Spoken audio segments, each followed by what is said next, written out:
Hello, everybody. Let's talk our good friend property market. We haven't visited that beast for a little while. Can't find work, can't pay the rent, the ticking time bomb ahead for an army of people as the rent deferral deal winds up. We don't know whether we were going to be homeless. We didn't know whether we were going to have somewhere to eat because we're paying all this money in rent and we have no income. And a quarter of property investors under financial stress, why the pandemic has put paid to the landlord heyday. So, the government is going to step in, right? They're going to try to step in. Now, you can save the renters or you can save the landlords. You can't do both. So, I don't really know what they're going to do. The end result is really just going to be if they save the renters, that means as a landlord or as someone looking to put your money into property, you're going to say, look, it's not worth it because A, I'm paying a lot of money for this asset, this house or a unit, and then I'm going to, if I'm lucky, get tenants in there, and then those tenants are not going to pay me rent. That's a lose-lose situation. For renters, some renters choose to rent, but most renters rent because they haven't bought. That's my opinion. And For them, there's really no change. If the government helps them, it's probably just going to encourage them to continue renting and not paying rent if they extend some sort of scheme for them. Um, the government can give them more money, but assuming that they already have jobs, I suppose there is a job seeker, so they might extend the job seeker. But how long does this go for? In any case, whichever way you look at it, it doesn't look good for the good old friend property. The COVID crisis has put thousands of Australians out of work. While two schemes have helped keep a roof over the heads of 8 million people who rent, 1 in 10 mortgages were placed on pause and states enacted a 6-month ban on evictions. But instead of buying time to create a solution, the schemes have kicked the problem down the road. They both expire at the end of the month, and at the same time, JobKeeper and Job Seeker payments will also reduce. As Daniel Ziffer reports, the end of the road is here. Really, September, this is where we're at at the moment. So it's 10th of September 2020 at the moment today. So we got 20 days of kind of reckoning that, as the lady said, the schemes expire and you're not going to be able to not pay your rent anymore if you haven't been doing that. So something's going to have to give at the end of this month. It's hard. It's really hard. Fiona Hallam's family are unemployed, renting and running out of money. Every day is uncertain.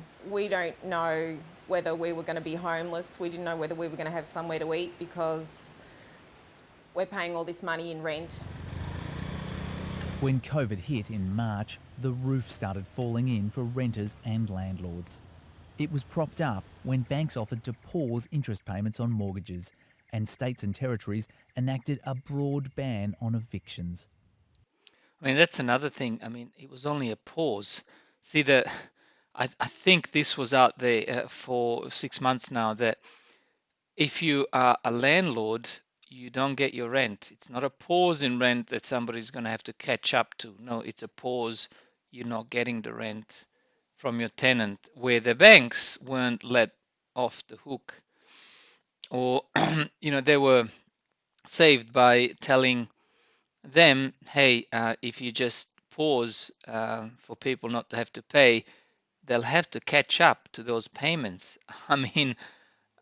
That's double standards. So you don't want to help the little man, or silly man, in my opinion, who's invested in property, but you definitely want to help the big business, the big banks. You want to make sure that they're not shortchanged. In just a few weeks, both supports are removed. I'd describe the impending situation as a road crash waiting to happen. It's something that we can absolutely avoid, though. We kicked the problem down the road, but now we're here. More than 1 in 3 Australians rent their home, most of them from small landlords. And most of those landlords are using negative gearing to lose money on the investment so they pay less tax. But with soaring unemployment for renters and landlords, the system has broken down. The other end of that transaction is a property owner who also has the bank waiting to receive those mortgage repayments as well. So it is a very difficult balancing act. It is not a very difficult balancing act moving forward for those thinking of buying properties. Just don't do it unless it pulls back 50%, at which point it may start to look like good value. But then again, there's a reason why I pulled back 50%, meaning that you can't rent it, and if you rent it, the tenants have an option to maybe not pay, depending on how we go with the second wave. And although it's looking very quiet, unless you're in Victoria, as far as them introducing the second wave to us and the lockdowns, that's how it is. It's calm before the storm.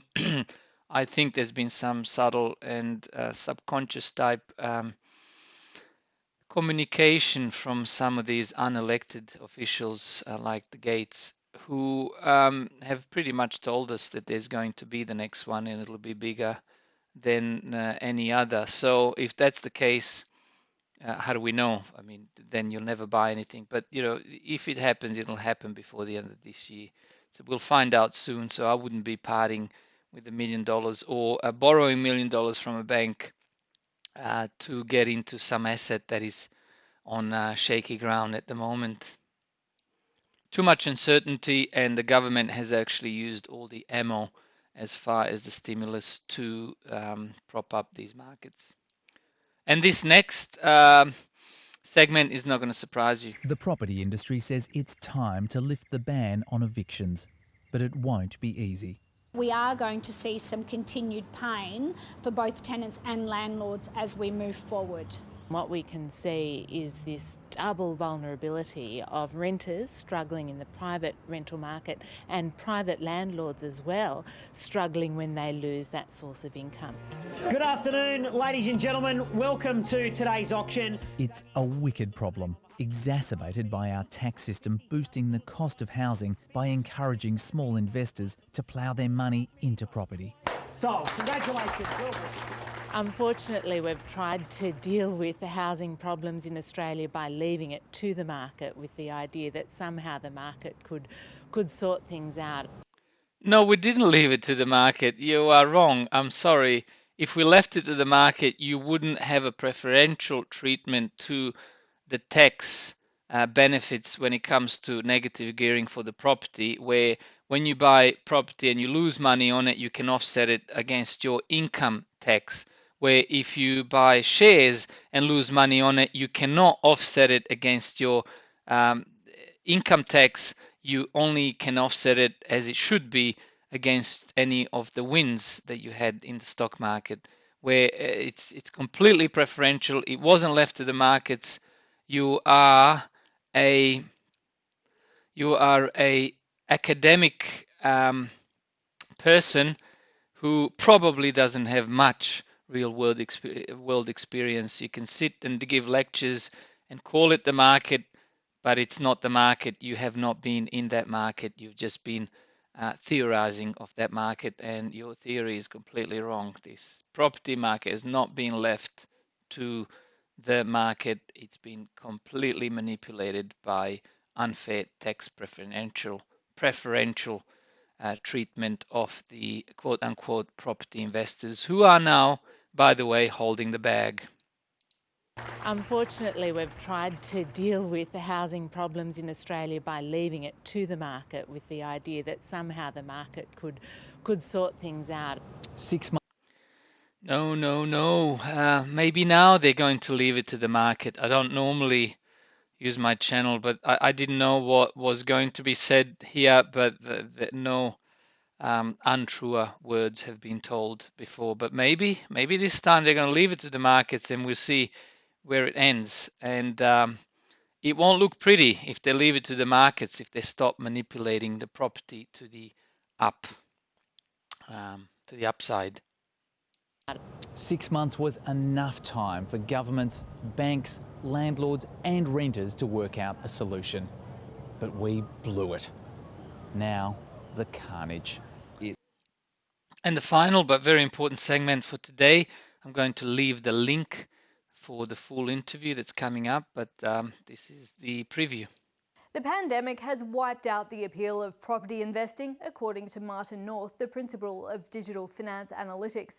Landlords are under pressure. Interest rates may be low, but capital gains are a long way off and renters are thin on the ground. Martin North says for sale signs are being forced onto hundreds of thousands of properties as prices begin a long, slow slide downwards. Long, slow slide downwards is the best way to describe it. Like I said, the coming up on this segment is the interview with Martin North, and I'm going to leave the link to that full interview in the description below. For now, stay away from it. Not a financial advice, just something I would do and I'm doing. Definitely not looking at it at all. Not interested until it pulls back another 20-30% to make it at least 40% cheaper from its peaks, which is a very, very real possibility. All right, thanks all. Talk to you soon. Bye.